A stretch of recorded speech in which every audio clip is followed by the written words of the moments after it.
Welcome to Tell the Damn Story, the show that explores the many ways to navigate the successes and failures that aspiring and struggling writers face to make your journey that much easier. Hello, ladies and gentlemen, and welcome to Tell the Damn Story. We're going to get right into it tonight because we have a lot of turf to cover, and time is limited, of course. We have some esteemed guests, friends of the show returning. We have the legendary Omar Holman. He, of all things, Black Nerd Problems, and a great ongoing conversation about one of his major passions, comic books, on TikTok, YouTube, everywhere. Go Omar Holman and just see, he talks great stuff. And then we have Stephen and Patton.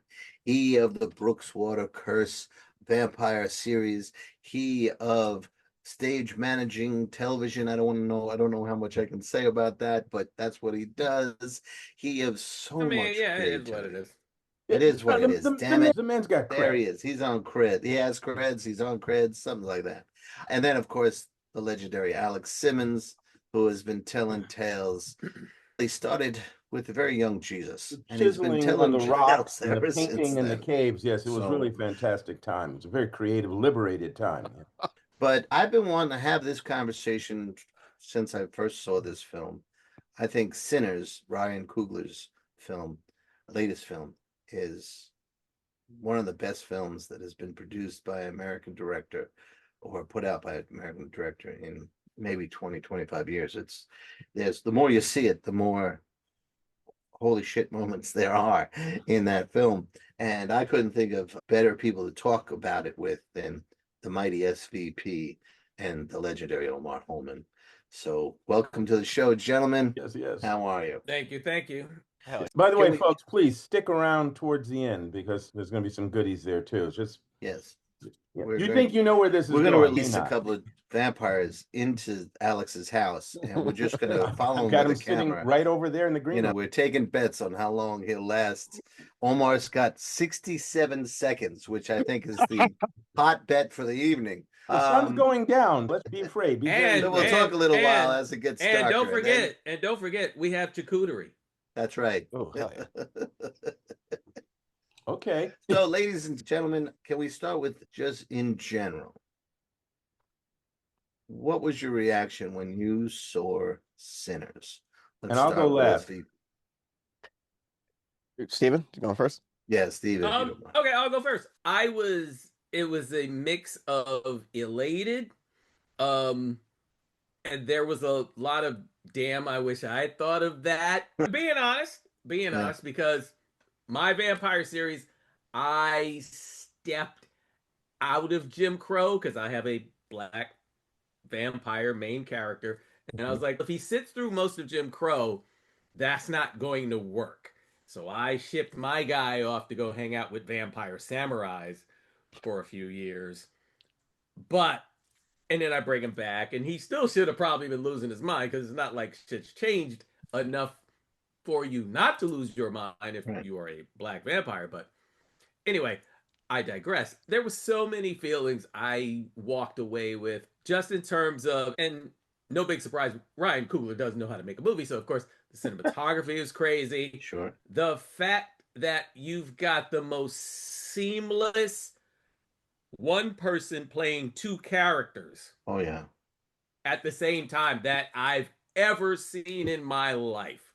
Yeah. That alone should get them some number of statues. Just forget the plot and how beautiful it was and the whole thing and everything. It left me emotional. Delta Slim's speech, the self-sacrificing as we go through the story. Yeah, there was so many different things, so many different notes that this movie hit. Yeah, I left with this weird mix of just coming out of being spellbound, and I was elated, and I was. Oh dear. Oh no, he froze. Oh dear. Well, Vampires won. Steve. You froze up a little bit there, buddy. Oh yeah, you were frozen for a while there. When we last saw Steve, he was elated. And what happened? Yes. Sorry about that. Now you're out of sync. Now I'm out of sync. God damn. You know what? I'm gonna turn his phone off. Maybe that'll help. Okay. Okay. So go back to being elated. Yeah. So it was a mix of being elated and Did he freeze Uh-oh. again? Just walking out, This is just back like out of it. There it is. Damn. Okay. I'm sorry, guys. I don't know what's going on, but all right. I'm on my rather expensive Wi-Fi situation. But okay. Well, try using the word elated again and see what happens. Yeah. Okay. I'll say that I was elated. I feel like I had just come out of almost like a magic spell when I left the movie. It was a beautiful thing, and that's how a black horror movie should be done. Okay. Okay. All right. Excellent. Okay. Omar, what do you got? Steven gave the like when Steven said, "Oh man, why didn't I wish I thought of that." I always think of that as the best compliment you can give to a writer. Either I didn't see that coming, or damn, I wish I thought of that. That's always like to me that's like always like the peak of a really good writer. And we know that to be with Ryan Coogler. Man, I know a movie's good where it's hard for me. I've only seen it the one time. It's hard for me to watch it again because like I love heartbreak, but like when the heartbreak's that real, I'm like when I'm watching it, I'm like it's just like with Malcolm X. I'm like, I'll watch it. Like maybe it'll end differently this time. Where he's like that long shot on the trolley, you know what I mean? And I have that same feeling with Sinners. I watch it. I'm like, maybe this time they'll make it through. Even though the beauty of it is almost the beauty of it is knowing that how it's going to end. But even when watching the movie for like the first time, all the turns taken, I couldn't tell where this was going. Usually you see so many like tropes in like horror movies and things like that. The dope thing about Coogler is he'll break away from tropes when in his films and stuff like that. So I couldn't even tell, okay, this is gonna happen, or this is gonna happen, or I thought maybe they'll all make it out alive. And I'm like, oh, nobody's making it out alive. Which I love even more, which means, oh yeah, there's real stakes here. There's real like this isn't gonna have a fairy tale ending. It'd be nice if it was, but like, nah, like there's real stakes here. Not everybody will make it out alive, which always makes reading something or watching something so much more. It just elevates it to me. And you talked about it was a great performance of Michael B. Jordan, where like one person playing two people. I always feel like that's a sign. Like at some point in your acting career, you're gonna either play like you're a twin or a clone of yourself. Michael Keaton in Multiplicity, Jean-Claude Van Damme, he did it. There's always all these movies where actors do that, and I'm always like, all right, we'll see how it goes. Michael B. Jordan, I'm like like you said, it felt so natural. It felt like two different people. It felt so natural. It was truly amazing. Even though I thought that could have been like because you can go cheesy with that, but nah, it felt, if art imitates life, it really felt so lively watching this. One of the things I will say about that double performance is that you were never confused. No. Smoke was one way and Stack was another. They were two very separate, very independent of each other and complementary towards each other performances. I think Michael B. Jordan needs some attention on that front. That's a great working relationship, Michael B. Jordan and Ryan Coogler. Yeah. They've done great stuff, and I think this might be the best that they've done together. There is some legendary stuff to go against. Some people might say the first Black Panther, some people might say even Fruitvale Station and stuff like that, but this was really amazing. Alex, before we go anywhere specific, do you want to talk about general, or you? I will lay this down. Unlike my worthy, it was not an opponent, but my peer here, my worthy colleagues, I'm not a big fan of horror. No, sorry to let you down, Omar, but it's not my go-to thrill.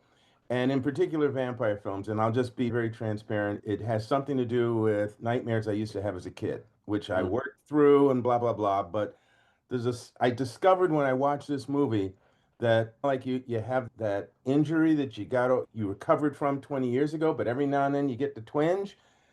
That sucker's still in there somewhere. Sucker being an appropriate word. So I'm watching the movie, and first off, I will say, I know it's a horror film. I know it's quote unquote supposedly a vampire film, but you don't feel like you're watching a vampire film in the first portion of the film, the beginning, the setup, when the world's being established and we are being invited into that world. So what I'm dealing with is a period piece that's very earthy and very real and very solid. And as old as Chris assumes that I am, I might have missed some experiences during the 30s. I felt, yeah, I know this place, or I know this, or I know some of these people. And I think that in a way that Stephen King did that to me with Salem's Lot, the book, not the movie. Okay? By the time stuff starts to happen, damn, no, I know these people. Yeah. No, no, Yeah. no, not Jesus. Yeah. I'm like, and by the way, folks, if you haven't seen the movie, you might not want to listen to all of this episode because Yet. there's been some spoilers dropped, and just want Let's see it. or listen to the episode and then go watch the movie because I swear to God, it's not going to take anything away from it. Yeah. But there was that getting into that world and that section of the world and that time period and those personalities and the diversity of the cast in its authenticity, all of that going, oh, okay, I know where I am. And then life starts to happen and it's smooth and it's wonderful. And oh, yeah, okay, I like being here. This is cool. And then it happens. And I want to leave. And like those people trapped in that house, I can't go. And I got to stay and I got to watch. Jim, son of a. And again, quick reference to Salem's Lot. Yeah, there were people dropping like flies during that book. But the one that hit me to where I could not pick up the book for days was when the baby was taken. Yeah.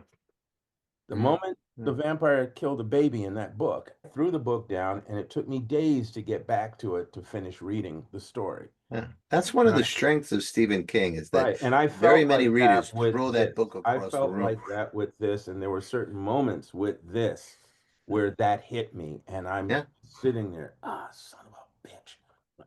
So that's my lead in to this. I will also say that someone who's missing from this would be one of my sons because he's seen the film 9 times. God damn. Yeah, you should have sat in on this. Yeah. You make a good point with Salem's Lot because that book is first and foremost about the life of a town. And then the vampires are added in. This is about Jim Crow, about the South, about the community, trying to make something out of nothing, about 2 guys with shadowy pasts that are coming home, stranger comes back to town type thing. Definitely about race, definitely about the effects of oppression. Both big groups represented here, Southern African Americans and the Irish, they have both been oppressed for about 800 years each. I thought that was an interesting selection, but every interview I hear with Ryan Coogler, he never talks about those things as an agenda. He always talks about, I had this one little threat, and then he started researching. His uncle was a big blues guy growing up, and he wanted to use some of that. And then he was thinking about the vamp, but researching the mythology behind blues, then he started getting the bag that one of the Michael B. Jordan characters carry. Oh, right. The John Cockroach, whatever it's called. The word? That's all New Orleans. Yeah, it's a soul bag or a luck bag or something. I forget what it's. I forget the term. Native Americans do that. I have a friend of mine who always had one. So the culture becomes more of the tapestry, and then he starts seeing those myths and the crossroads myth from blues mixed in with the hoodoo of the South. Then there's a couple of quotes where he says, I thought I was making a little movie, a small movie. And then I realized, oh, shit, this movie's you. And it is. And it's one of the great things is it takes place in a very contained area. And it speaks volumes about so many layers of American society and that kind of stuff. I just think we can go on and on about this, but let's try and break it down a little bit. We have begun to talk about Ryan Coogler in some of our comments. Let's see if there's anything else we want to point out or talk about. He did this really well, or let's give him some flowers. What do we think about Ryan Coogler's performance in directing this film? You talked about his world building, like he started with a little thread and then it becomes like larger. We've seen him do it in Black Panther, the way he can delve into cultures as well. See, like there was a reason why it was Choctaw natives that was chasing him in the beginning as well, because they had donated to the Irish during I think the potato famine.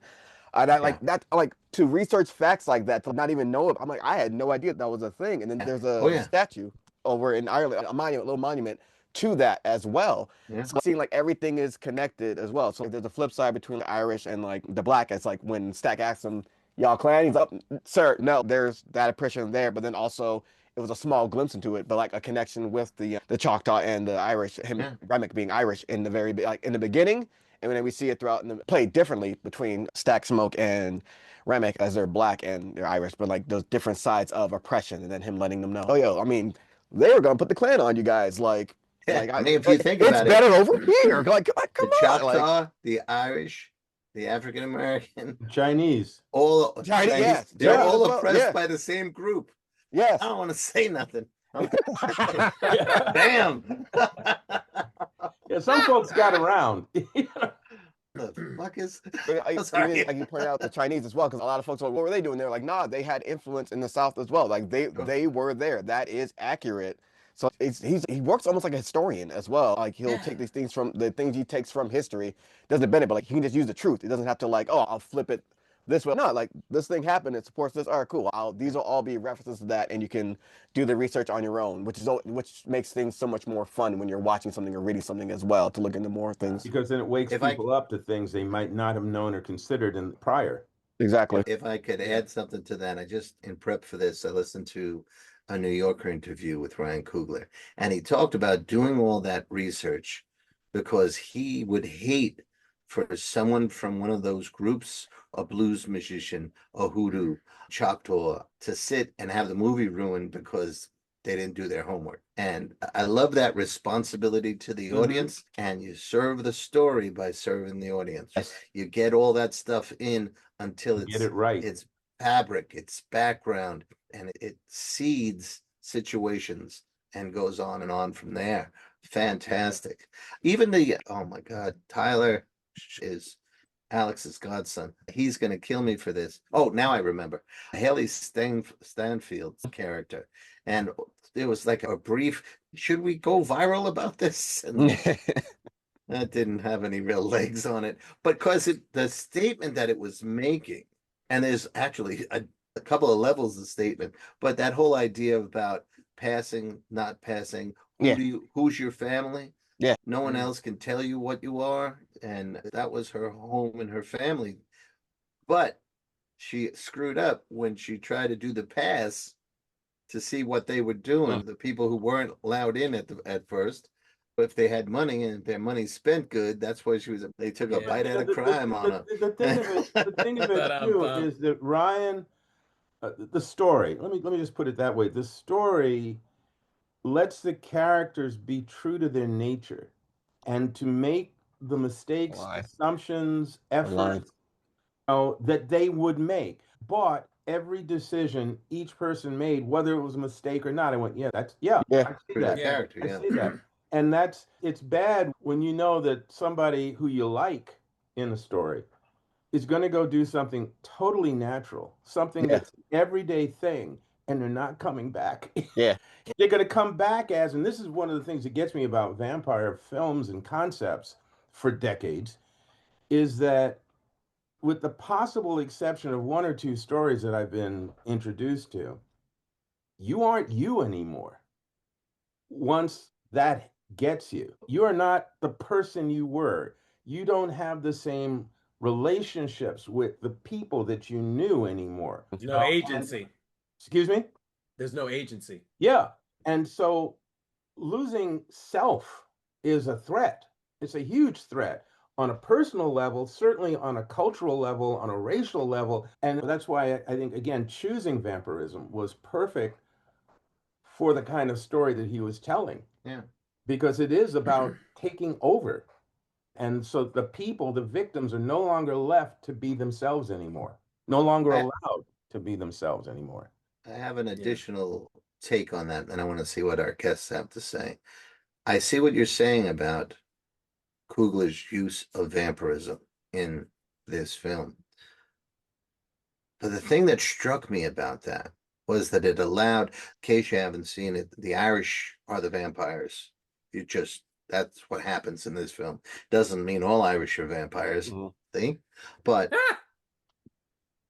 The thing that it that's ridiculous. Well, the thing that it does is it allows the time that they choose, Jim Crow America, and then having these Irish, the most oppressed of the white Europeans, still on the come up at Yeah. that time in history. There's Irish need not apply and all that noise. Yeah. Not nearly what African Americans were being dealt with or being dealt in the Jim Crow days. But them being vampires allows this opportunity for Coogler to have the Irish vampires sell vampirism Yep. to these folks as a persuasive, better deal than they were getting in Jim Crow America. That to me was the best moment of horror. And the thing that that was the stake. No There was pun so much to intended. think about there. I don't know. I just want to lay that out there since we are now in the script part of the Yeah. discussion. Agree, disagree? I agree with you. I don't think anything that I said is any different than what you No, said. it's in Brought addition another point. to, not, Yeah, another yeah. point. Yeah. But anyway, what did you guys think? So as the movie progressed, so first of all, I'll say, in addition to other flowers that Mr. Coogler will receive from the four of us, I'm going to throw in the fact that He's been waiting. yeah, exactly. I'll throw in how there's certain things you're not going to see from your average, sorry, white directed horror film, just for the simple fact that usually if one of us is included in any horror movie, it's more as a caricature as opposed to an actual character. The character's name is First Victim. Exactly. So it's like everybody had an equal amount of character development. Everybody had everybody was given a reason for the audience to care about them. Yeah. Which, just to backtrack on Salem's Lot for a second, is the strength of the book. But this latest HBO incarnation, please. They missed it. Totally missed the point because it was like Salem's Lot speed dating. Yeah. You didn't care, even though, and they put a little black boy in as Mark Petrie. That my initial response to that was like, oh, that's lovely. That's wonderful. But then you don't introduce the parents. You don't care. Stop it. This Sinners is the exact opposite because by the time the shit really starts landing, you care about everybody. Yeah, yeah. You even just the random cats in the bar. You care. Yeah. You're invested. It's, oh shit. It tells me don't pass out any place. Yeah. And then there's also, if to just flavor that conversation, it's the efficiency of that first half of the script where you get behavior exposition, right? They talk to each other. It feels like a small town because everybody knows everybody. Yeah. And they know history and they know who's been gone and who's back and all that. And they know they both lift up and will point out the flaws of each so they get to be rounded very efficiently.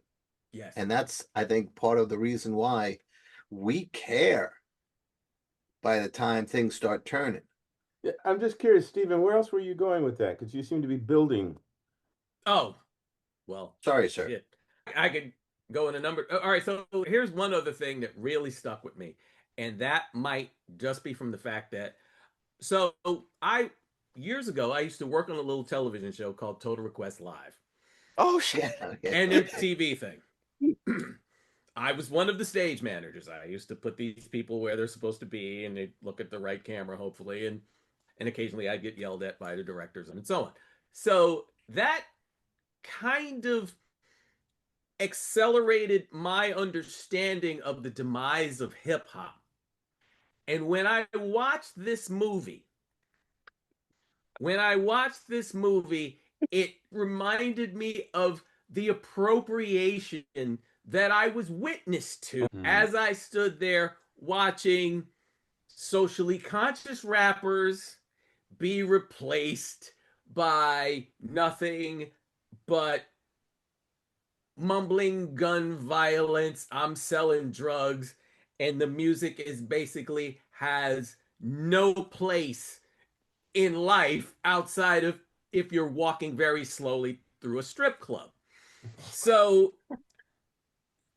it spoke to me in a different kind of, because now all of a sudden everybody's so spoilers, whatever.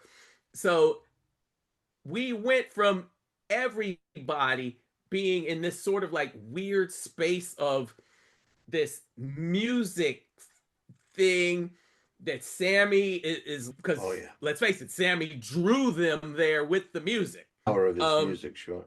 And it's literally, is this how the roof is on fire thing started? Like, it's like you're wondering, you're sitting through all that, you're wondering, like, oh my God.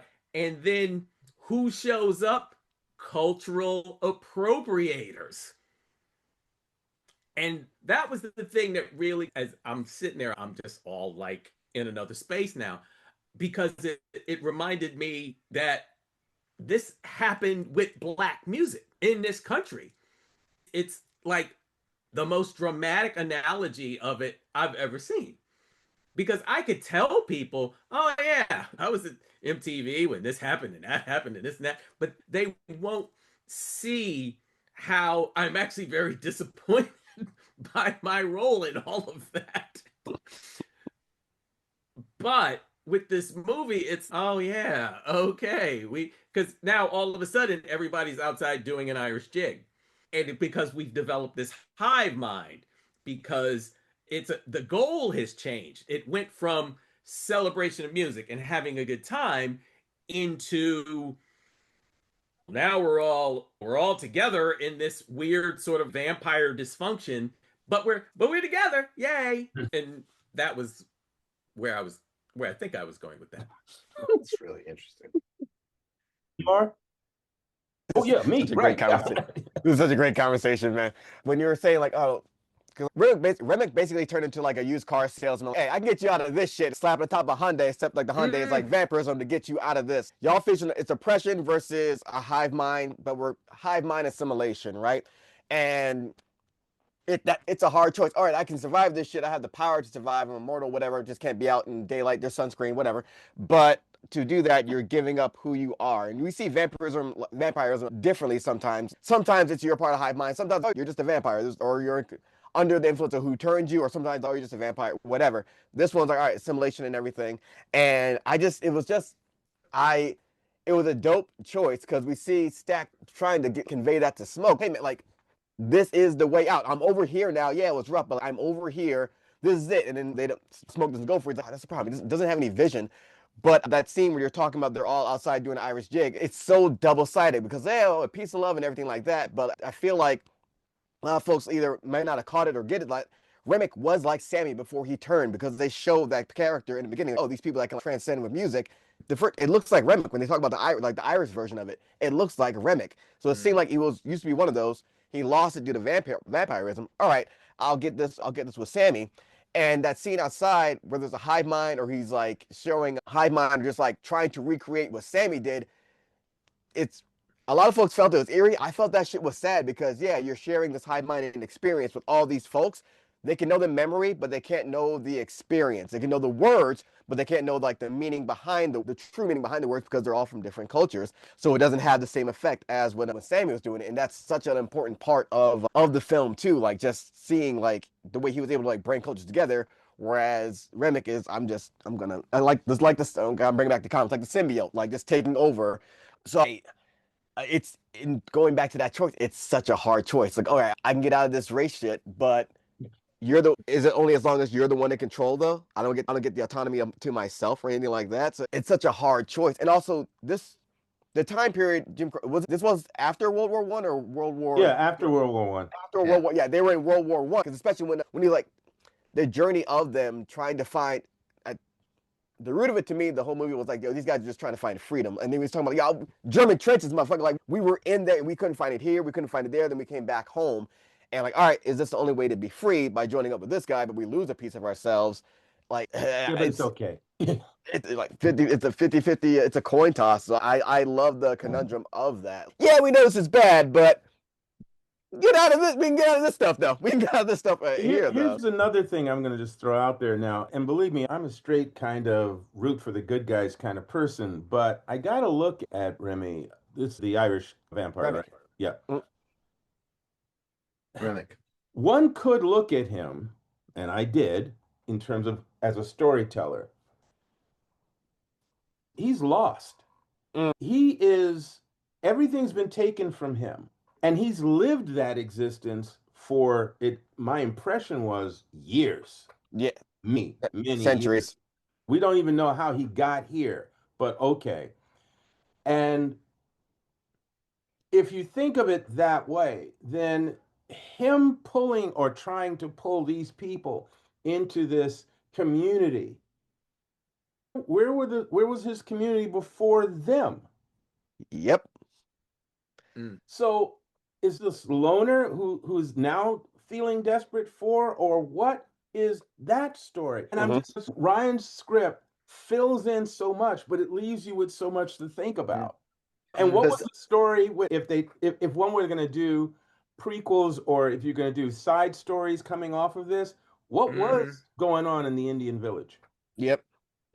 Let's go back to the Choctaws and hear this side of this, because they knew what they were dealing with. And he says to the lady, "If you let him in, we can help you now. But if you, okay, Yeah.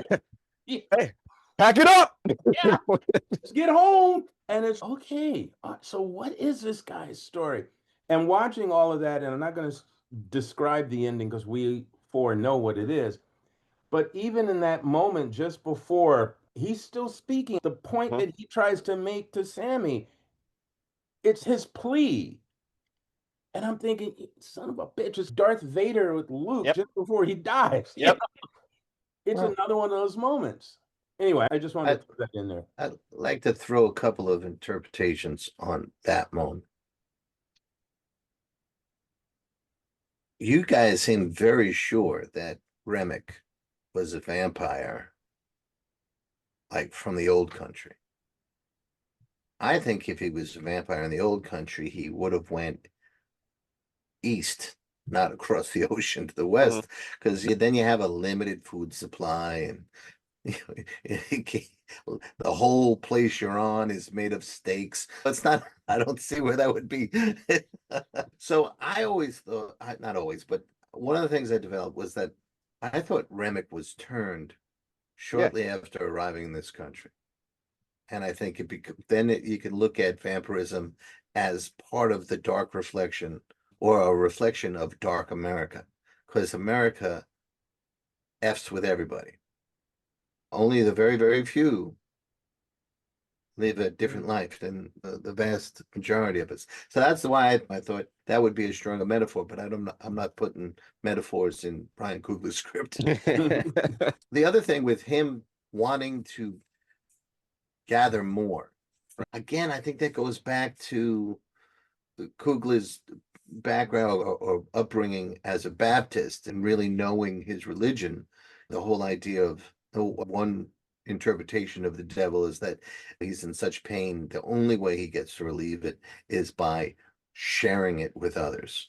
And there's always that hunger to make more. Positive and opposite of that would be our natural calling or inclination to continue the race, right? To have kids and all that stuff. This would be their version of that. It allows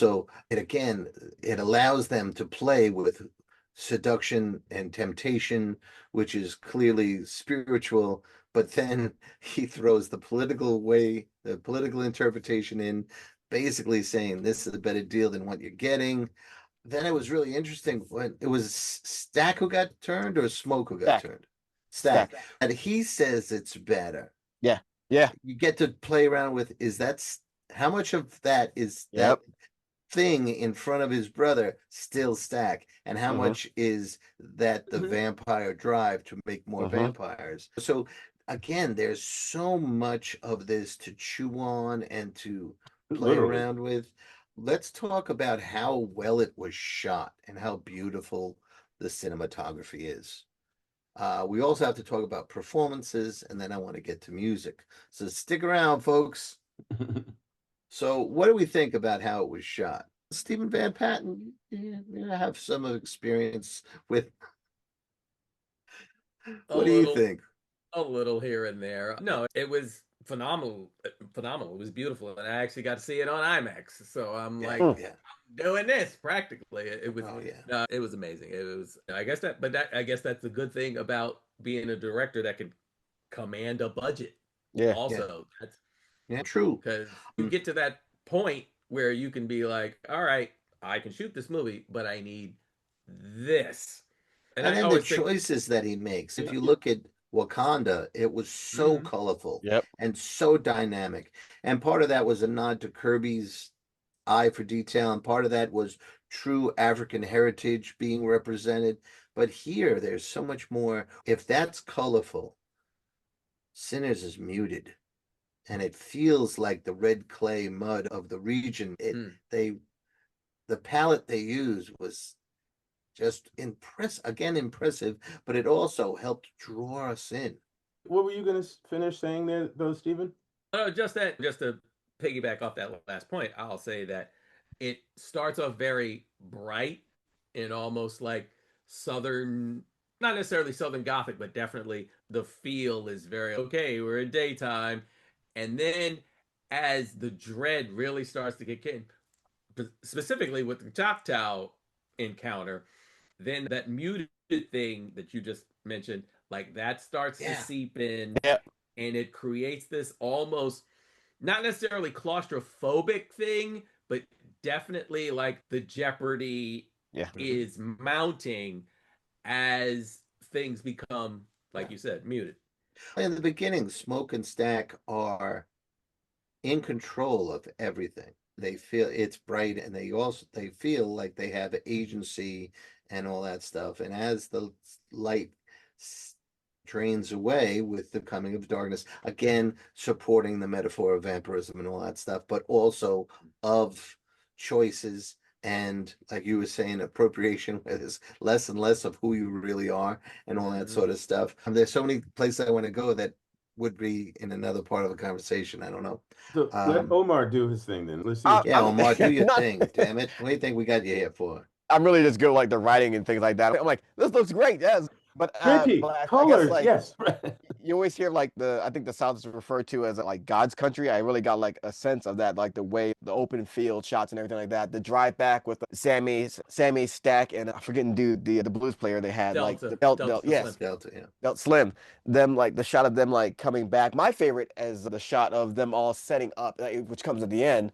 And the deleted scene is now online of them all setting up for the juke joint. That I think Right. the shots in the juke joint and the setting up for that because it gives like a horror version of House Party from or Class Act or like this House Party thing going on, but like seeing like where the bones of that was made from, and it's in the lighting for Black folks in that spot, and just the way like that was shot, and also you got the way the way the camera moves when we see Sammy bringing all these different cultures together to like through the transcending of time and everything, how the camera pans through all that. I don't think that was one long take, wasn't it? I don't know if there was any cuts within that. There might have been some cuts occasionally, but there was a Okay. lot of long Yeah, takes. it was like such a long take and seeing like the folks move. Like it's Now we're there. seeing how seeing how someone's mind works to catch for the eye for all that to happen, as well as and even like the Irish jig outside when they were doing that. There's a scene of Ryan Coogler sitting down, what like the camera's going. You see him under the camera as it's like panning over him as he's watching. He's like, yeah, like yeah, when you know you're doing like you're cooking, like I'm gonna get him with this shit right here. So I love folks that have a good eye for that. Which is why it's always great to see his films. It's like, all right, how's this gonna look? How he's gonna make this look? He always makes things feel new as well. And my family's from North Carolina, and I hated that drive down there, but like going through here, I'm like, oh wow, like this looks amazing. Wow. Yeah, isn't it terrible that you didn't have anything to say? Well, Oh shit. Omar has also brought us to the music. Yeah. I know we gotta have to get to the cast, but that scene, you're talking about the song I Lied to You, where Sammy shows what he's got. And he's equal part blues and Baptist, the musical part of a Baptist service, to the point where the music and live music is about communion, about community, and the dancing and this just the connection of spirits starts strengthening what he's doing. His voice can sing further off, the mix gets different, and then different styles that come from all of these styles that or first he goes back to the African roots, and we see some African, or we hear some African music come in, but we saw some traditional African garbs dancing in amongst the crowd, and then you see a Bootsy Collins kind and turntable guy. Brian Coogler is so confident as a storyteller that he has the ability to advance the story. Bring in all this different subtext, show, this is the power of music and the power of art, and then visually do it without losing the audience. The audience is still in the juke joint. They're still with the music. I was going to talk about two pieces of music. I Lied to You and The Rocky Road to Dublin. Both of those have moments of unity and of connections of souls or whatever.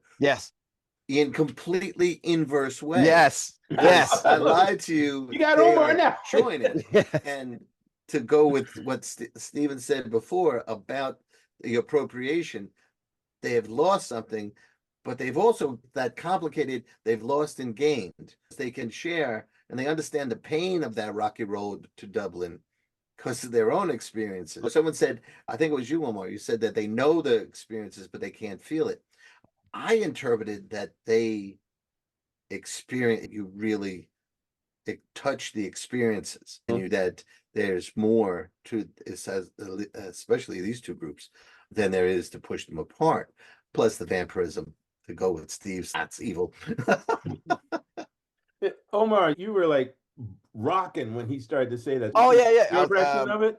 I did a video on it, like talking about that exact same thing. Like, all right, let's say there were these Sammy and Remick were like two different sides of the same coin, like in the music. Like, we're one, I brought folks together, I transcended time, whereas Remick is trying to remember a time past when he's doing the thing.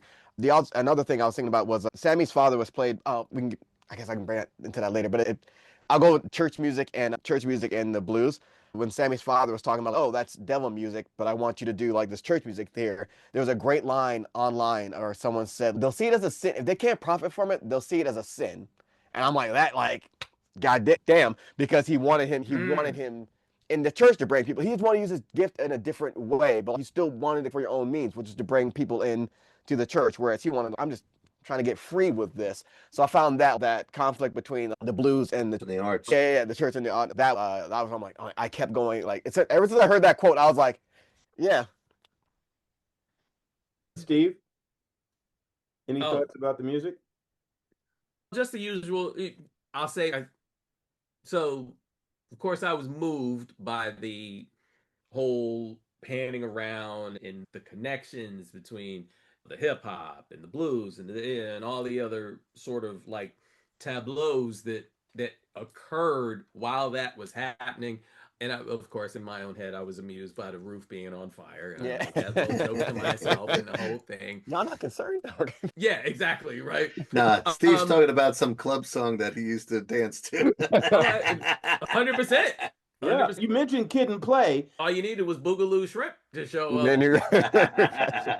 What y'all doing in here? No, but I felt, again, and that's part of what drew me into the whole comparison of the cultural appropriation and the whole, because what happens, Remick hears the music, and to me, it's like, how do I make this work for me? Yes.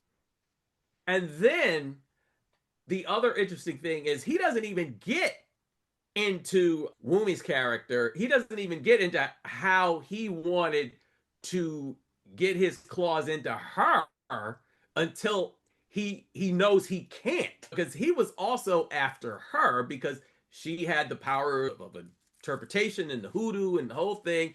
He was after her too, but that was like something that was something he was building up to, I feel like. And then it's not until things really start hitting the head, then it's, wait, whoa, she can't die. I wanted that. Yeah, again, just the whole cultural appropriation thing, that the music took me there, because it was like that first bit was so authentic and it was so like so based in what we were doing at historically, because what did they say, where did the blues come from? It came from our collective experience of oppression. It came from our misery. Bill Burr will tell you that in a minute, and he's arguing with his black wife. It's how we got through stuff. No, I don't only say that because I'm a Bill Burr fan, but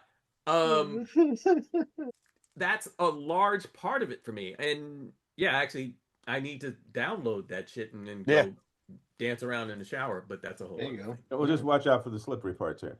That's exactly. Yeah. I'm gonna just, because you guys have covered so much of this far more articulately than I could. So I will simply just talk about the fact that it is such, or there is such an effective use of music. I teach, for those of you out in radio land or podcast land who don't know, one of the things I do is I teach screenwriting. And so I have a lot of students from all over the world who look at movies as, oh, movies are cool and I want to write movies. And then they don't realize that movies are a visual medium. And oh, yes, there's sound as in dialogue, but also there's sound effects, i.e., wind, things like that, ambient sound, and then there's music. And all of these layers compose the experience we have with our films. And what Ryan did equally well, and I would say, and this is going to help you lead into the cast and crew, Chris, is he picked absolutely the right sounds and the right people to portray, to contribute to create and design the vision that he had for this story. Because the music, whatever music within the film you are listening to, the blues, the Irish jigs, the some of the just the incidental music, it all keeps you in that world. You are experiencing that world. You feel encompassed in this experience. And as I said earlier, by the time bad things start to happen, you can't leave. And this is, I've seen the film one time. I may never see it again, although I'm thinking, yeah, I probably will. But so much of it is still in here. I'm still rolling through it. I'm still asking questions about it. I'm still enjoying moments. I'm still feeling bad for certain characters. And the music sits just a little bit off in the background, reminding me of certain moments, like that ride in the car and how they ease from the storytelling into that music. And then that music takes, what that music does is it reinforces the emotional feeling that you're getting from that ride in the car, from that story. So you don't just have this character talking and telling a story, you have his emotions within that. And then the music, now the music's going to keep playing in your head and you're going to remember the story that goes with it. So you can't get away from it. And if you heard the actor Delroy Lindo. Lindo, right. If you hear his interview as to how that moment came about, Yep. part of that was improv.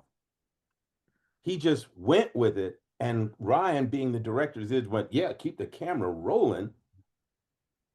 And all of that was what an actor inspired, a talented actor inspired by great writing in the right moment, the right environment. This is what comes of it.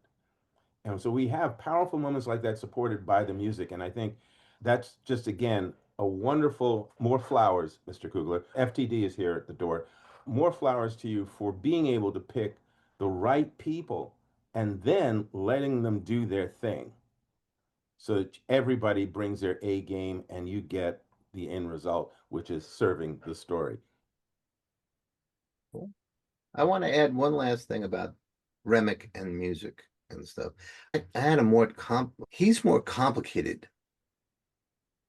for me because there is that what you were calling appropriation, but I saw it also part at metaphorically that works, but it also works as the vampire need to spread its seed or bring its power stronger by bringing in more. But you had mentioned, Steve, that when Remick hears Sammy playing, he's thinking, how can I exploit this? Which is a great metaphor for how all of black music was stolen by white people. But then again, everything else but definitely that. But they made him very Irish, and very much like slaves coming over to America, where they stripped them of their name, their family, their religion. The one thing they couldn't strip from slaves was the music, because they would sing in the fields of this or that, and the white people didn't understand the songs they were singing or the lyrics, all that sort of stuff. The same thing was true in Ireland.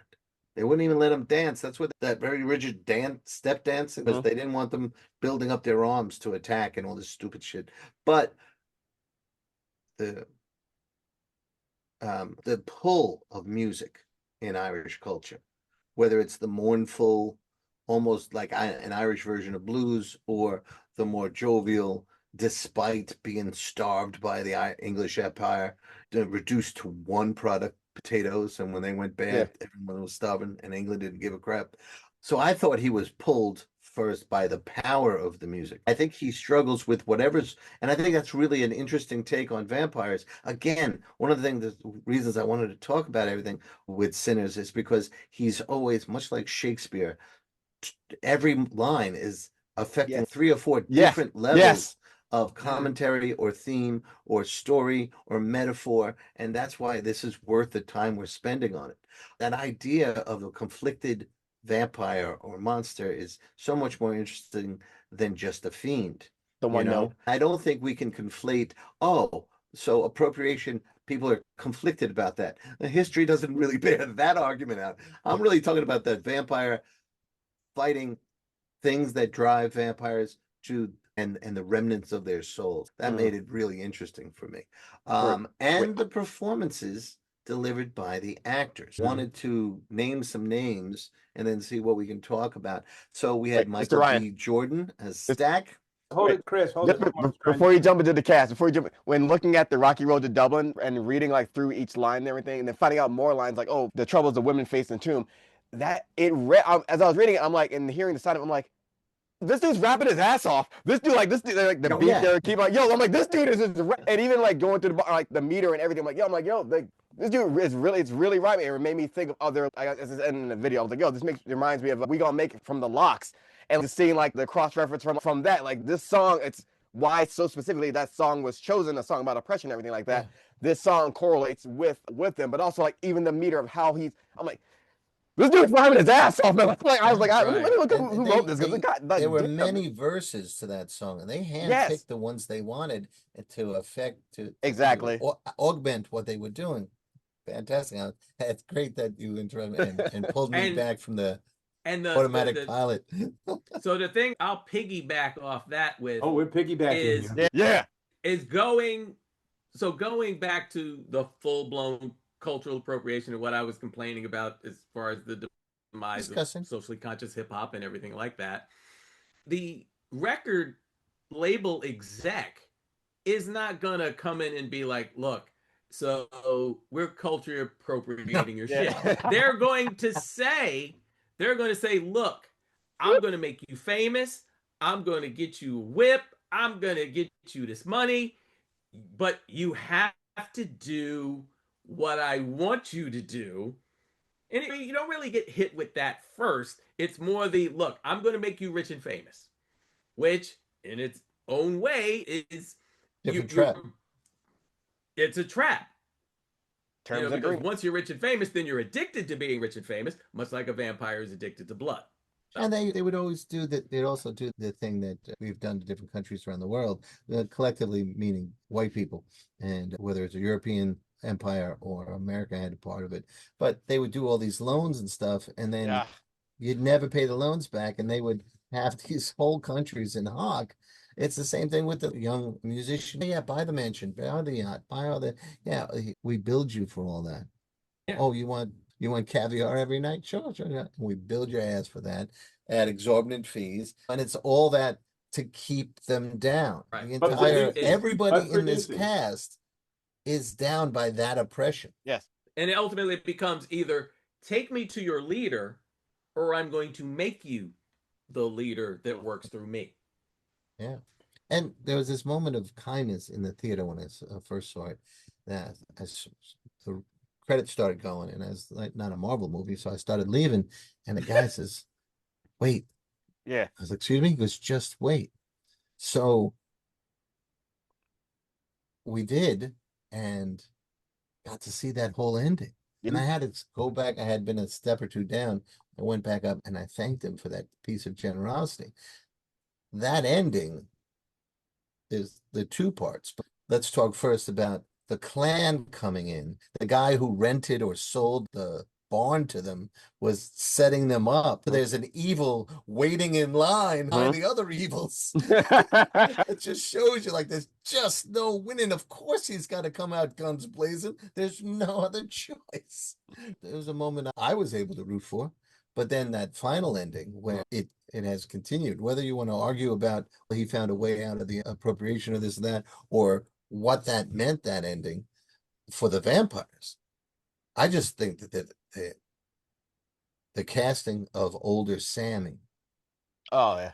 I was so grateful for. You know, Ryan, I'm sure had that in his head. Yeah, That was his uncle's favorite musician. Oh, Yeah. So the guy whose first gave him some inspiration for this, he wanted to pay homage to that. And it was so cool that that person was agreeing with us. Yeah, he's the last man standing yeah, of that whole crew. yeah. That's sad. So actually, it started to talk about the cast. So this Yes, let's do a little let's- rundown so we talk about how stacked this cast is. Michael B. Jordan, Haley Twice. Steinfeld, Wunmi Musaku, young Miles Caton did a great job. Lee Jung Lee, she was Grace Chow. Jamie Lawson, Omar Benson, he probably has another name there. Delroy Lindo, we talked about. Lola Kirk. I guess I'm going to spoil it. Buddy Guy, Nathaniel Archin, Jake O'Connell as Remnick, Saul Williams, Jedediah, and Imoni Ellison as Teresa. God damn, a lot of talent in front of the cam. I didn't wanted know to see the auditions myself. I wanted to see the auditions for this film. I really, I know it's no way. He's a relationship guy. I don't know if he had a lot of auditions. It'd be interesting to find out. No, there's got to have been some sort of rite of passage because sure he would know some people's talent level, but and I have to just jump in here and say that as much as I just think that pretty women are wonderful in all shapes and sizes, movies and television tend to give us more often than not one size. yep. When they're trying to get us to relate to, oh, the love interest, the sexual interest. So one size fits all, and it's usually slender. I really was just tickled almost out of my seat when I saw who Smoke was in love with. And I went, Yes. oh, yes, okay. One Wait a minute was now. How are they going sexy to as treat hell this? in that movie. Yeah, how they going to treat this? Nope, there's no holding back. This Yeah. is the lady. This is my woman. This is I said, all right, okay, keep it going. And she is a rock too through the story. She's another one of those characters that by time stuff starts to go wrong, you're invested in her. If she hadn't been there, a lot of stuff would have gone wrong worse sooner. So she has a very strong presence in the film, and yet she's all of the other elements of that relationship within that story. And I was There's a very strong thrilled to see that. stillness, right? Yeah. To her performance. Again, I'm going to piggyback. So I figure whatever her audition process, she's already earned her bones because she was like later seasons of Luther. She was fantastic in that. She was fantastic in Lovecraft Country. Come on now. Yeah. And all of that. And to be fair, I like them like that anyway. Oh, secret, folks. Okay, send in your cards and photos, folks. Hell yeah. But she's fantastic. And getting into stuff that Ryan Coogler does that your average director is not going to do. Your average Hollywood guy, one of the things they tend to shy away from is what? Black love.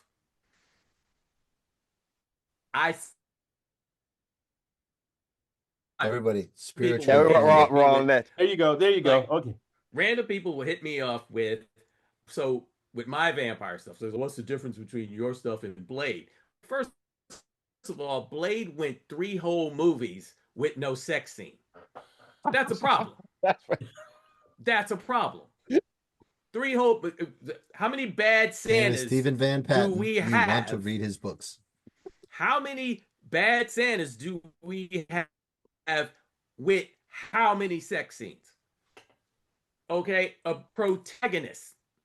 And I'm not saying necessarily just a solid love interest. He hint at it in the second Blade movie. Yes. And then, of course, the third, that's hot garbage. It's like Hollywood shies away. Unless certain people have their fingers in the pie, they shy away from it. They don't know how to handle it. They don't know what to do.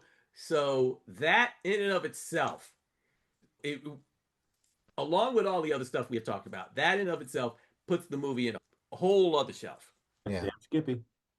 The relationships, especially with women, they felt as strong as and as deep as Denzel and I forget who played his wife in Fences. Yeah. Yeah. Oh, yeah. How to Get Away with Murder? Davis. Viola Davis. Yeah. Right. Those two, you could feel had lived life Yeah. together. And it felt like her. I wish I had looked up one of these characters' name. Annie. What? Annie. Annie felt like she knew him and she knew herself. That kind of, and there was so much unspoken authority and unspoken love and just, it was just realness. That's half that's on the script, but the other half is what she can bring to it. And to be still and get that performance out. Man, I thought she was amazing. Which was the opposite of Stack and Mary. Stack and Mary were there very, it was not like exuberant in a bad way, but like very showy and everything like that because they couldn't before, but like it's two different, one's more subtle where the other was more boisterous. I was surprised to see Saul Williams named on that list. I didn't recognize him. I did not recognize him until I saw with two friends from Malika that said, like, oh, that was Saul Williams. I was like, I knew he looked so familiar. Saul Williams, man, hip-hop artist, spoken word. He was a slam poet from the golden age, like the early 90s as well. Won the New York Grand Slam, I want to say either in 98 or maybe even before that. I think it was like 98, 99, maybe even earlier than that. So seeing him be the preacher made so much sense because the perfect But again, role. on several levels, it made exactly. And then seeing him at the very end too, where just to tie back to the music a little bit, where he's telling Sammy, "Oh, give up the ghost, give up the music and everything," and that tightness Sammy had that guitar around, and then seeing him like, then we saw, oh no, he didn't give it up. Like the perfect. It's a small role, but it was like the perfect like role to accentuate Sammy's character as well. Perfect person in such a small role, but I made that role bigger to accentuate like how like Sammy's still going off on his own. So I loved all of their casting, but like seeing him there from the poetry world, like, what? Not even recognizing him, like that's how lost he was in the role. I was like, oh, that's actor. He was also on Girlfriends. He had the best episodes on there. Him and Colin, they were beefing. It was great. Yeah, just nobody came through that production looking weak, tired, or out of place. Everybody held their own. I think it was Jamie Lawson. Was that the girl that Sammy had his moment with? Perlene? Yeah.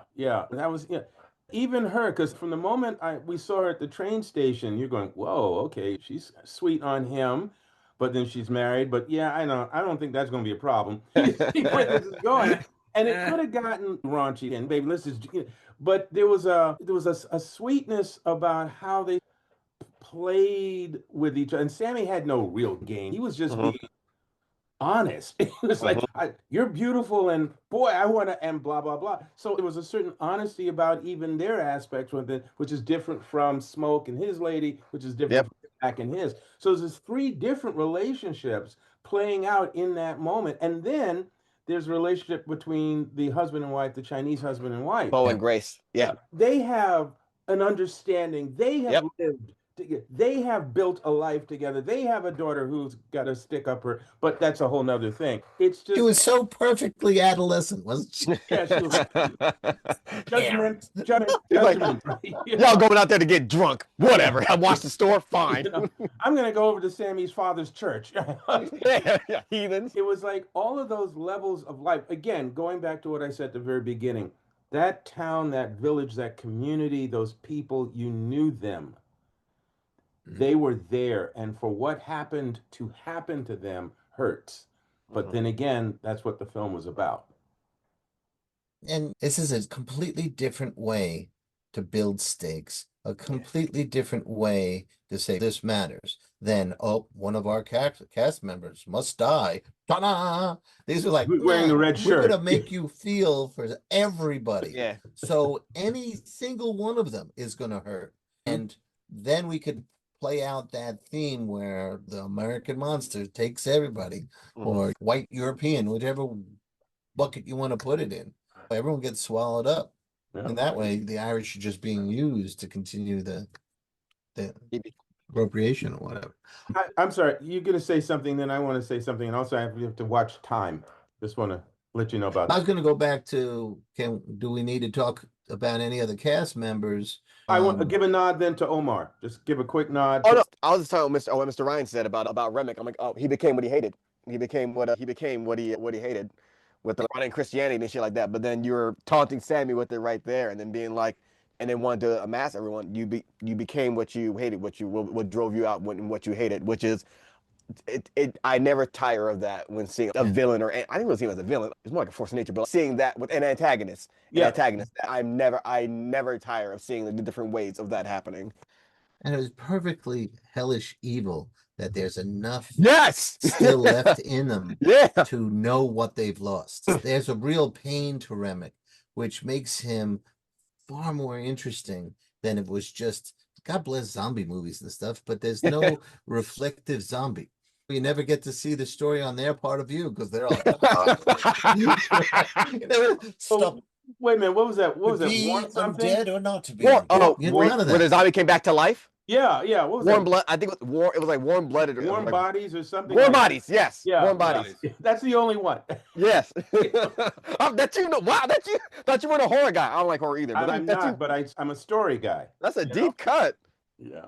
A story guy. Alex Simmons' time machine allows him to take great, big, deep cuts. Yeah. But anyway, I wanted to give a quick shout out to Omar Benson. Oh yeah, cornbread. Yeah, that was played a great character. Really liked that character. Really felt when things went wrong for him. And it's again just a tribute to the film in and of itself. But no character was wasted. No character was nonsense. Everybody had a place and a point in the story and played it. Delroy Lindo could have just been some guy who could play piano. But they gave him a little more. They gave him some agency in there. And they said, let's get a real kick-ass actor to pull every nuance out. I thought he was a vampire at first when the whole thing with the garlic and him talking about him having dealt with the devil before. I'm like, what? Is he just being cool, or is there some other shit going on here? Right. Are they already inside? Yeah. Yeah. That was like I said, don't be the guy who passes out the party. Yeah. That doesn't work out well for you either. That's anyway, like I said, we got to get to Michael B. Jordan. Yeah. Okay. Or Michael B. Jordan's. Yes. What do we got to say? It was a small technology to make the weight of him when he handed. It was in the very beginning when they're against the cars and he handed them the smoke or the cigarette. Yeah, there was a technology they were talking about to make that look like the weight of something being handed to them as well. And then there's so many. I usually hate when a director adds notes in after the fact that we don't get to see, but having seen the way those characters interacted with each other, the differences and really on one actor playing two entirely different characters, I didn't mind hearing Ryan Coogler talk later on about how Stack dressed Smoke. And like you saw like how his hands were all fidgeting and everything like that, which is why Stack always rolled the cigarette for him as well. And that coming back, and we got alluded to that in the very end where he's trying to roll it himself and asking dude like, hey, you got a cigarette before he puts one in him. Like, I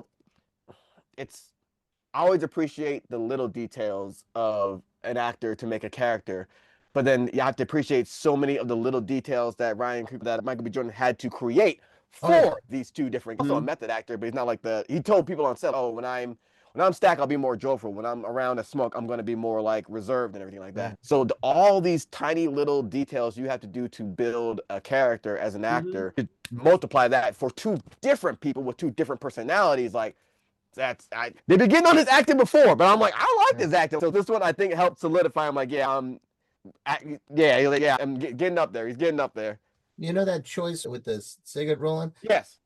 I immediately echoed back to they were in World War II. I think Stack. They were in World War I. His fine motor was That's the other thing too. There's throwaway lines, although they're not thrown away, but there are these little incidental lines that are referencing the life experiences they had since they left that town. Yep.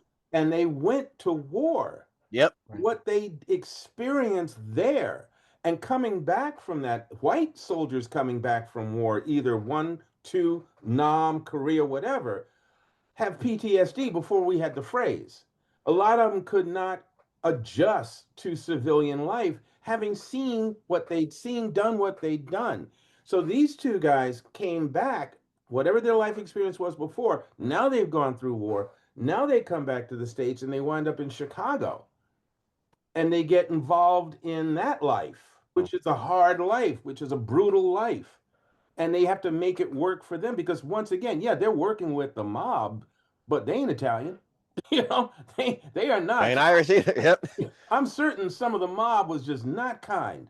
They might have been Sicilian. To say the least. Yeah, I hear you. Yeah, I hear you. Yeah. Try passing that dollar bill. So when they finally come home, they are coming home with a ton of baggage and the possibilities. That's why I say the story leaves you with a lot of things to ponder long after you've seen the film, a lot of things to project or assume or deduce, wonder about. Because there's all these little things when you start to remember those lines. Oh yeah, and he said, and they did. So focusing on Jordan, yeah, two different characters, both have to be whole.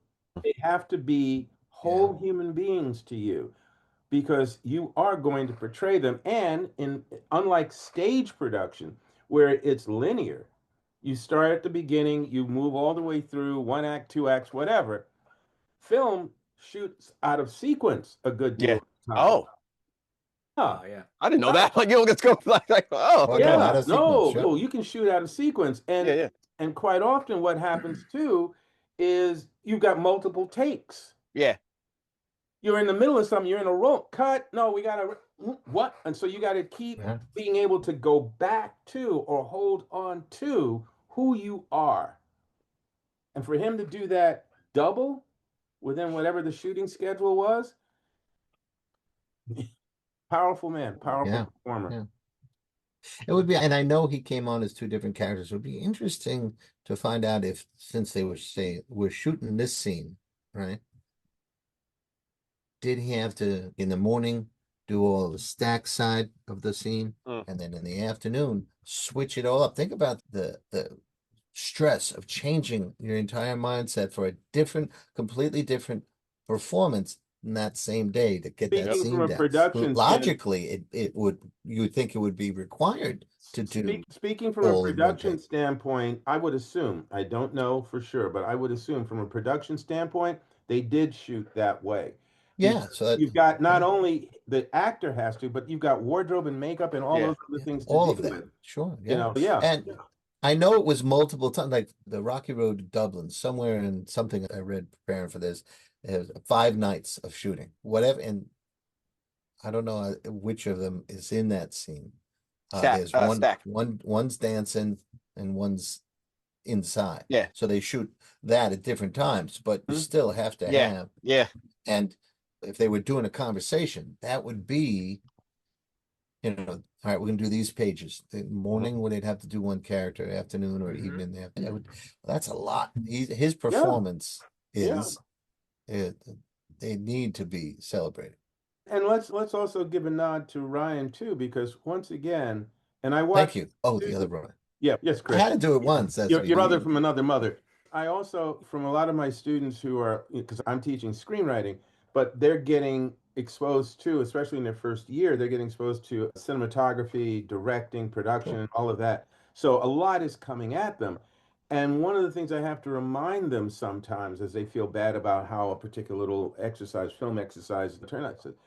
Some of you may discover that you like writing, but you really want to do cinematography, or you really want to do sound, or you really want to do. Some of you may find that you're going to be a director, but you're not going to do this or this. They're individual skill sets. And so to be able to have the vision, to then sit and write the script, to then go and direct the film, to then go after you have all of these pieces with a good editor, a damn good editor, put it all together cohesively and effectively. That's a lot of time and talent and focus. And again, Coogler, he doesn't work on a half-hour sitcoms. Yeah. He works on monster-sized projects, no pun intended. And unlike Panther, which was a huge opus, this still had a healthy sized crew, cast, and production needs and necessities. And you got to give him his props, more flowers, for how it all did come together so magnificently. Agreed. Stephen? I think Stephen. Maybe frozen again. There he is. Up there he Oh, is. there you're back. He's back. Yeah, we weren't sure whether you were frozen or asleep. Yeah. Yeah, I think Stephen took a nap there.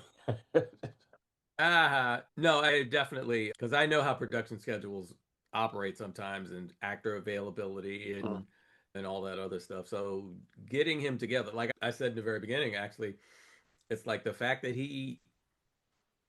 they made it look as seamless as they did, and the performances along with that. Like, you want to say he should be up for an Oscar? Will that happen?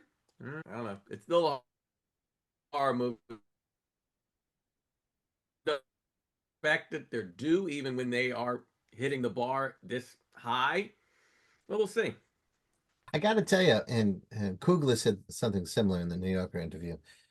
He said genres, putting things into genres annoys him because it creates like a hierarchy, and he doesn't think stories are ever one thing.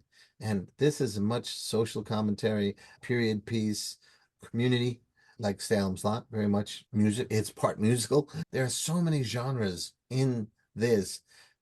And I know I share your fear, Stephen, that they're going to say, "Oh, horror film dismissed," but and no diss to horror, but it's not good enough to just call it that. Yeah, I think there's so much more to this. I know you've been in Soul Scream. I'm always celebrating hybrid horror. I believe in that just strengthens whatever it is, whatever story that you're telling. Indeed. Just God, this movie should be studied. I'm sorry, Steve. And it has been this evening, and we've done a magnificent job of it. Last round of comments. I know I'm done. I'm not a horror person, but yeah, to me I was like, this because it's not as simple as just jumps. I hate jump scares. I hate like the slow. I hate horror. So seeing this, it was like more like a thriller. I'm like, oh, it's almost like a Black Swan type thriller. But I do like that. Oh, I love when a person or a writer or creator is able to take something and just turn it on end, so that you really can't qualify this as, you cannot. It would be a crime to just say, oh, it's just a horror film. It'd be a crime to just do that. So it makes you think about things differently and look at like the movie in these genres, categorized in that way, to make them look at them differently, where you can't we can't qualify this as just that. This is so much more. And now we have to look at all the things that come out of that as so much more as well. And it feels like it feels like a certain movie that comes out where it gives a genre or gives a category a fresh set of eyes for other ones that might follow as well. Because I didn't know we could do that with this. Now we'll try to do that as well. So I love things like that reinvent the category. And Sinners does that. I agree with you. Stephen, what do you say, sir? We've lost him again. Looks so skeptical. He's back. He's back. I think Stephen's Superman, and he goes out quickly and stops a robbery and comes back. That's what I think. What were you going to say, Stephen? I was going to say that, speaking as somebody who never thought horror and musical would work I never, like, Dracula the musical was on Broadway at one point, and I'm like, why? Is somebody just burning through money, or is that the mob like trying to launder some shit? What's going on? But glad you didn't make your payments. Listen, bro. Exactly. What are you, like a C major when you sing? Anyway, yeah, we're gonna let you work it off. We're gonna let you work it off. Red Fox back in the day in Vegas, but it's like it's a genre bender. Yeah, that's how I'll classify it, and it hits all the, no pun intended, it hit all the notes, and it did everything. You leave the theater with all the feels, and if you didn't walk out of this movie feeling a certain way, then you're dead inside. Yeah, no pun intended. Yeah, so we know you got bit. Yeah, I don't want Sinners to be limited as a Black movie, as a vampire movie, as a time period. You don't think of Jaws as a horror movie. It is, but it's more than that. Godfather is a crime story. It's a gangster. No, it's seen as more than that. This is more than that. There should be a genre. Yeah. And the Oscar for the more than that feature. The MTT Awards this evening will go to, yes. All right. Did we cut you off, Steve, or is that you? No, that was cool. Now let's put Omar on the hot seat. You mentioned before about He was ready for what's that it hot called? seat, Steve. The sequel and everything, sequels and things like that, and such as that. Were you gonna, if is that, are we at the? I don't want to jump ahead. Sure. Okay, so just very That's an Alex quickly, thing. very quickly, Coogler said several times he's not interested in doing a sequel. Yes. So there's just been some remarks in media. Yes. I can only qualify it that way. That Warner Brothers wants to go ahead or will go ahead with doing the sequel. Sin again. Because this is $350 million that came in on this When film. Sally sinned Harry. And I don't know what you're just keeping at it, Chris. I don't know what it costs to produce this film, but they're happy with 350 mil coming in. Yeah. And they want to milk that cow for as long as they can. So I can understand Warner Brothers wanting to do it. I'm not down for it. Obviously, supposedly Coogler is definitely not down for it. What the legal ramifications of this, if they try to go ahead, that's for lawyers. But I just wanted to bring that up, that as far as audiences are concerned, it worked. Coogler seems to feel, yes, it worked. A lot of the actors in it feel, yes, it worked. And now the industry is going, oh, goddamn, that worked. What can we do? How can we clone this quick? For writers, the obvious exercise is, do you see a second story in there? Without giving away absolute the ending, I would say there's an opening for it, but I don't see a need to go through. Yeah. Between the last shootout and the final scene? Yeah. What happened during that time? No, but there's you know what I'm saying? Because there's a big question, which I'm not going to throw onto this episode because we spoiled enough already. So I'll just simply say that there's at least two places towards the end where, yes, if you wanted to do that, you could, but why? Yeah, I think we're agreeing about what you could do, but I don't see a reason to do it. And we're agreeing on that too. There you go. That's why this show works. I don't think it could be. It would have to be a. I think if they were to do one, it would have to be a prequel. I think with the natives, the Choctaw Indians, or how Remick got turned. But also there's something beautiful in just letting it be. Shogun was such a great series. Oh, this is a banger, and I thought there's gonna be another follow up. And William, my friend William Evans, was like, no, this is it, just like the book, and this is it. I was like, oh, okay. And then Hulu's like, nah, run it back. But it's like, sometimes you gotta let a story finish. Like you're like, this is it, let this be, and that anticipation for wanting something else is what drives this thing. A sequel can work with certain stories, or people can work with certain stories, but there are some stories like, yo, you gotta let this be. Like a story sometimes does need to end. Let that end. There's no sequel to like Hercules, like, you know, and then he like, or there is no sequel to Casablanca. Yeah, like none was needed. This is on that same level. Is it? I think so. I think it's a great, really great movie for the ages. Yeah. Not like Alex's ages. That's too many. Smaller than that. Like I'm definitely on. Oh, I'm sorry. Go ahead. No, go, Stephen. Go, please. The last thing I was going to say was, all right. Yes, I am very curious to see if they decide to do a Choctaw full-blown Dusk Till Dawn type thing. I'm into that, just from the way those guys represented themselves. Yeah, but I'm not up for. I'm not up for Sinners Boogaloo Shrimp. I'm not up for them traipsing through whatever. I'm good with them not moving forward with any of the other stuff. So yeah. If it doesn't have Coogler with it, then I'm like, how can it be worth it?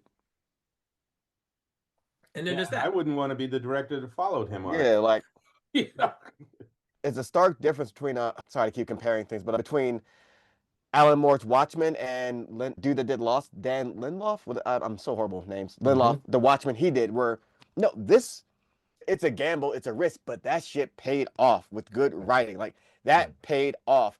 I know Alan Moore hates people. Oh, there's a difference where Alan Moore hates everything. There's a difference where you hate, this people are picking on my stories where they can't create anything new, as opposed to you. I'm trying to be very concise. you made a story, but there is more to that story. You're just like, nah, I'm good. Especially in comic books, where I like when a writer pick like this thing, you made this thing happen. Logically, in a comic book, you want to see where this extends off to, or The even difference, like the whole Blackest Night prophecy. Oh, okay, cool. That's supposed to be a one-off story. But yeah, but Chekhov's gun, where it's a difference between it's Chekhov's gun. We're like, okay, there's a story, it ends, as opposed to a foreshadowing of something where, okay, you gave us, but where the hell's the payoff here? And there's a writer that can do that. It comes years down the line, but oh, here's the payoff. Hopefully, it's good. here's the other one. It's the difference between how the movie The Watchmen turned out, or the TV series, even for that matter, as opposed to how the League of Extraordinary Gentlemen Oh, turned out. Sure. oh, Yeah. Okay. Yeah. I like that one too. B movie, B minus movie. I thought, but yeah, No, that was a C. Yeah, but- that was a C minus. But okay, I can let you enjoy it. I'm sorry.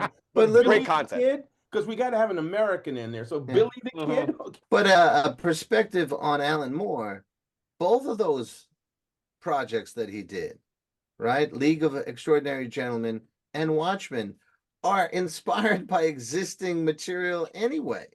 So for someone to take his existing material Yeah. and say, I got this take on it, what are you talking about, Alan? You know, you took a bunch of key, was it Gold Comics or Key Comics character, or Carlton Comics? Charlton character. Charlton, characters. yes. And it was English literature. It was Yeah. all the characters he did for League. So come on, Yeah. buddy. Yes. Come on, buddy. Now that's not to say there should be a Sinners 2 Electric Boogaloo. Yes. No, it should not. Yeah, I'm Sinners agree. too. Yeah, there should not be. There should not be. Just got to be clear to everybody. Get ready for Should it. not. Bring Kid and Play back. Not for this. Guys, we really got to say our good nights or Okay. goodbyes or good afternoons, depending on when people are listening to this. But as always, this has been a joy. Really, thank you so much for coming. Omar, you're Thanks. Omar. You consistently. Guys, you got to tell people where they can find you, and in particular, Omar, where they can find your video clip, your TikTok on, Yes. on Sinners. That would be fun Yes. too. So, Oh. Omar, why don't you go first? Sure. My name Omar Holman, OmarHolmon, real name, no gimmicks, and that is everywhere across all social medias. You can find it on TikTok by just putting in my name, Omar Holman, as I just spelled it. And yeah, all my videos will be there, and the Sinners video will be there. Just gotta scroll down a little bit, or is in the movie playlist. And thank you guys for having me here. And Like remember your to play brothers. that back at a slower speed. so- Oh, sorry. I always All right, do. that was recorded at Omar's speed. Stephen? All right, real quick. Not Omar quick, just real on, quick. on Facebook, I'm Stephen Van Patten, and I'm the only black one, so that shouldn't be too hard.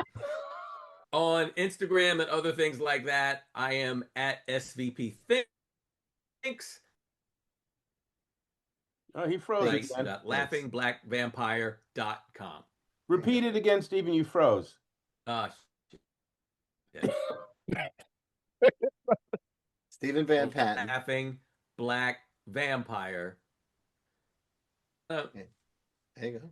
Oh shit! So I'm So getting it's an unstable SVP connection again. Thinks, Stephen Van Patten, At and Instagram. laughingBlackVampire.com. We'll put it all up there on the screen. Yeah. Hell yeah. Everything Fix it in all at post. once. Awesome. There it is. Chris? All right. I'm at Alex's house, so just Yeah, okay. at Alex's house. No, this Chris Ryan is what you can find on most social media, and Chris Ryan writes for my website. So there, I think that's a WordPress. So there you go. And you can find me at Instagram as Alex Simmons Says, and I have a newsletter that says Simmons Says, but you don't have to worry about that. I'll send you a link for all that later. Remember, the links to everybody's stuff will be here at the end of the show, so that was a good reason for you staying anyway. Yeah. But folks, thank you so much for joining us this afternoon, evening, morning, whenever the heck you're listening to this. Guys, thank you so much. Really, it's a pleasure. Really appreciate it. We'll have you back again. Chris, what do you want people to do?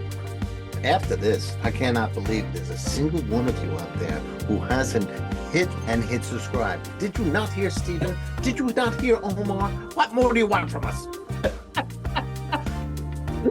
You see where I get it from, though. Like, like You, everybody. Please. Gotta get home safe, folks. Get coffee, donuts, whatever. Bye-bye.